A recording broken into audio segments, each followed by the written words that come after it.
தினமும் சிவபெருமானை தொழுது வருகிறேன்.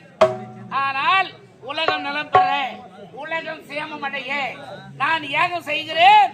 அந்த தாடகை என்று சொல்லக்கூடிய அறைக்கும் அவர்கள் புத்திரராக விளங்கக்கூடிய மாரீசன் சுபாகு மூவரும் சேர்ந்து யாகத்தை நடக்க விடாமல் சிறுநீர் விட்டு அழித்துக் கொண்டே இருக்கிறார்கள். அவர்களை அழிக்க வேண்டும் என்றால் இப்போதே புறப்படுகிறேன். அயோத்தி மாநகர் சென்று தசரதன் புதல்வர்களை அழைத்து வந்து அந்த அரக்கர்களை அழித்தே விடுகிறேன்.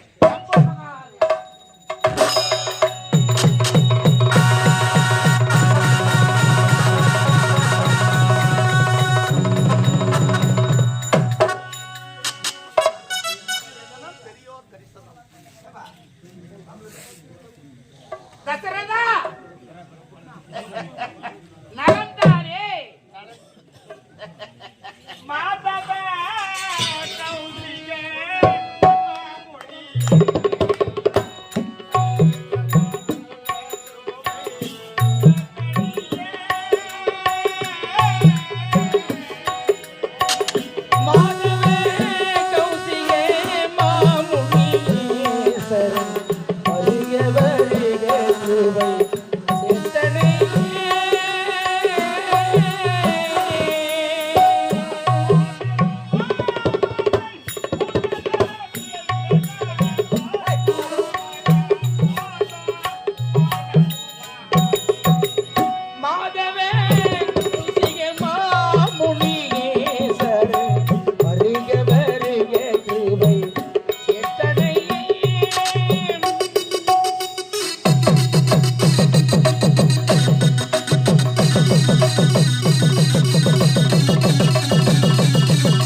நீண்ட நாட்களுக்கு பிறகு இந்த பொன்னான பொற்பாதங்கள் இந்த அயோத்தி நாட்டில் பட்டது என்றால் உண்மைதானே?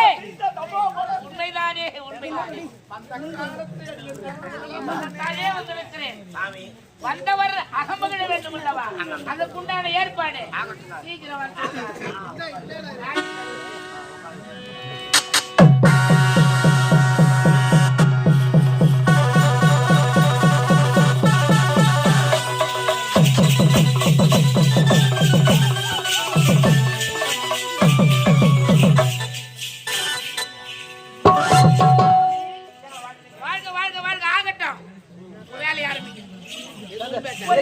தோட்டம் பூச்சி குலைகதி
உலகம் நலம் பெற, நாடு சேமமடைய கானகத்திலே நான் யாகம் செய்கிறேன். அந்த யாகம் நிறைவு பெற முடியவில்லை. தாடகை என்று சொல்லக்கூடிய அரக்கி, அவருடைய புத்திரராக விளங்கக்கூடிய மாரிசன், சுபாகு என்று சொல்லக்கூடிய புதல்வர்கள் மூவருமாக சேர்ந்து நான் செய்யும் யாகத்தை சிறுநீர் விட்டு அழித்துக் கொண்டே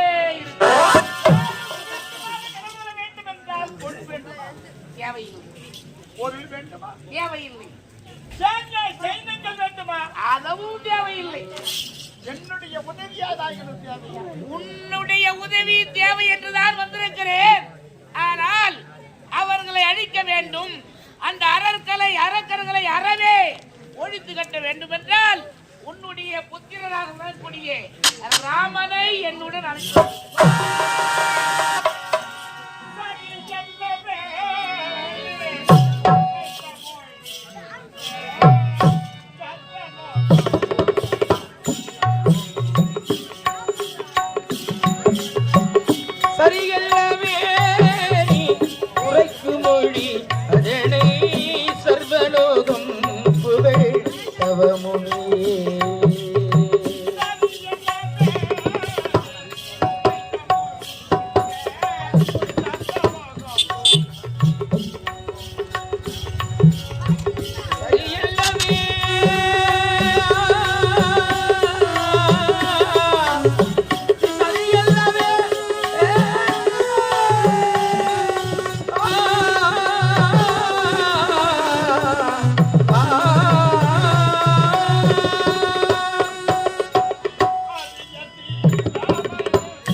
எனக்கு தெரியாது. என்னை போன்ற ஞானிகளுக்கே தெரியும். முக்காலத்தை உணர்ந்தவர்கள் நாங்கள். அவன் எப்பேற்பட்டவன், எதற்காக அவதாரம் எடுத்திருக்கிறார் என்பது தெரியாமல் பேசுகிறாய். அனுப்ப முடியுமா முடியாதா? ராமன் ராமன் என்று சொல்லுகிறீரே, ராமன் பெரியவன், ஒன்றும் தெரியாதவன், பால் மனம் மாறாத பாலகன். நீங்கள் எத்தனை கருத்துக்களை எடுத்து சொன்னாலும் என்னுடைய மகனை அனுப்ப முடியாது. உனக்கு மட்டும்தான் தெரியும் அவன் சிறியவன் என்றும் பால் மனம் மாறாதவன் என்றும். எனக்கு தெரியும் அவன் எப்பேற்பட்டவன் என்று. அனுப்ப முடியுமா முடியாதா? நீயே நன்றாக இரு.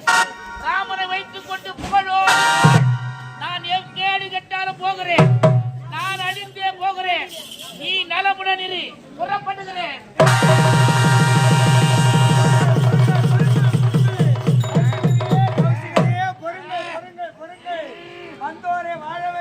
நாடு இல்லை என்று வருவர்களுக்கு இல்லை என்று சொல்லாமல் இருப்பதை பகிர்ந்து கொடுத்த செல்வ செழிப்போடு என்னுடைய பூச்சக்கரை குடையாக்கி நின்று தசரத சக்கரவர்த்தி சீதாமையில் இல்லை என்று திருக்கோபத்தோடு போவதற்கு காரணம் என்ன கௌசிகரே? நானும் நலம் பெறேன், உலகம் சேமமடைய யாகம் செய்கிறேன்.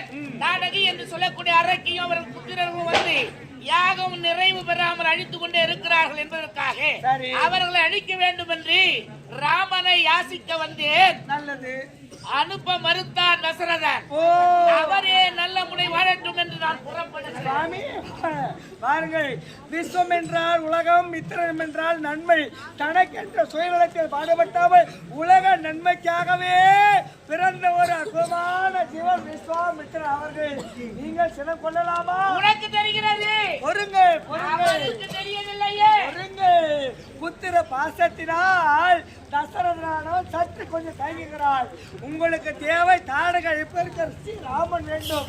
அமைதி காத்திருங்கள். அதற்குள்ள உபாயத்தை நான் கூறுகிறேன்.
சீர சிறப்போடு சென்ற இடமெல்லாம் செல்வ சிறப்போடு வாழ்வாயாக. நமது ராஜ சபைக்கு வந்தவன் இதுவரையில் வெறுங்கரத்தோடு திருப்பி எடுப்பது உனது வழக்கம் கிடையாது, என்னுடைய வழக்கங்களை கண்டதும் கிடையாது. அப்படி இருக்க நாளை வந்த ஒருவர் ஆனவர் இந்த உலகத்திற்கே மித்தமா செய்யக்கூடிய விஸ்வாமித்திரர் ஏன் கோபத்தோடு சபை விட்டு வெளியேறுகிறார்? அதாவது உலகம் சுபித்து அடைய வேண்டும் என்று நாடகத்தில் யாகம் செய்கிறார்கள். தாடக என்றாரைக்கு சரி, அதனால் ராமனை அனுப்புமாறு. ஆஹா, இந்த மாபெரும் அயோத்தியை எத்தனை எத்தனை வீரர்களுக்கு எல்லாம் இணையில்லாத நாடு நமது அயோத்தி நாடு. அந்த தாடக அழிப்பதற்கு உன்னால் இயலாதா? உன்னை வரும்படி கேட்டாரா அவர்? இல்லை. வீரமிக்க படைகளை கேட்டாரா அவர்? இல்லை. அப்படி இல்லாத பொழுது 33 கோடி தேவருக்கெல்லாம் தலைவனாக திகழக்கூடிய தேவ இந்திரனுடைய மித்திரனானவன் நீ. அப்படி இருக்க உனது சார்பில் அந்த தேவேந்திர துணை கொண்டு கேட்டாரா அவர்? ஏனென்றால் தவம் இருந்து ஈண்டெடுத்த தசரத சக்கரவர்த்தியுடைய மகள் மூத்த மகள் ஸ்ரீராமனை கேட்டிருக்கிறார். காரணம் என்ன தெரியுமா? கடலிலே பெய்கின்ற மழை பயனற்றது, பகலிலே எரிகின்ற விளக்குடைய வெளிச்சம் பயனற்றது, நோய்வாய் பட்டு கிடக்கும் ஒருவனுக்கு அறுசுவை உணவு கொடுப்பது பயனற்றது, குடத்திலே எரியக்கூடிய விளக்கினுடைய வெளிச்சம் பயனற்றது, குடத்திலே விளக்கெறிந்தால் அதுக்கு யாருக்கு என்ன போகிறது? ஆகையினால் 60,000 ஆண்டுகளாக அரசாட்சி செய்து வரும் தசரத சக்கரவர்த்தி தவமின்றி ஈண்டெடுத்த ராமனுடைய புகழ் இந்த அயோத்தி மட்டுமல்ல, இந்த அகிலம் எங்கும் வெளிவர செய்ய வேண்டுமானால் விளக்கு எரிய சிறிய தூண்டுகளோடு தேவைப்படுகிறது அல்லவா? ஆகையினால் நீ பெற்ற உனது மகனுடைய பெருமை உன்னால் வெளிப்பெற வேண்டும், இந்த உலகத்திற்கு அழியாத ஒரு பெயர வேண்டும் என்பதற்காகவே உன்னை நாடி வந்திருக்கிறார். குலகுருவா திகழக்கூடிய என் வார்த்தையை கேள். என் வார்த்தையை இதனால் வரையில் தட்டு வைத்து கிடையாது. விஸ்வாமித்திரர் கேட்ட பிறகு உனது மூத்த மகன் ஸ்ரீராமனை கையோடு அனுப்பி அதனுடைய புகழ் உன்னையே சாரும். இப்படி அழகாக பேச அதை நான் கேட்பதற்கு எனது குலகுருவாக அமைந்தீர்களே, அது நான் செய்த தபம். சுவாமி தசரதா, நீங்கள் இருவருமே அதோ தெரியும் மணிமண்டபத்தில் சரி என்னுடைய செல்வங்களை அடைத்து ஓரிரு புத்திமதிகள் சொல்கிறார். ஆகட்டும் தசரதா.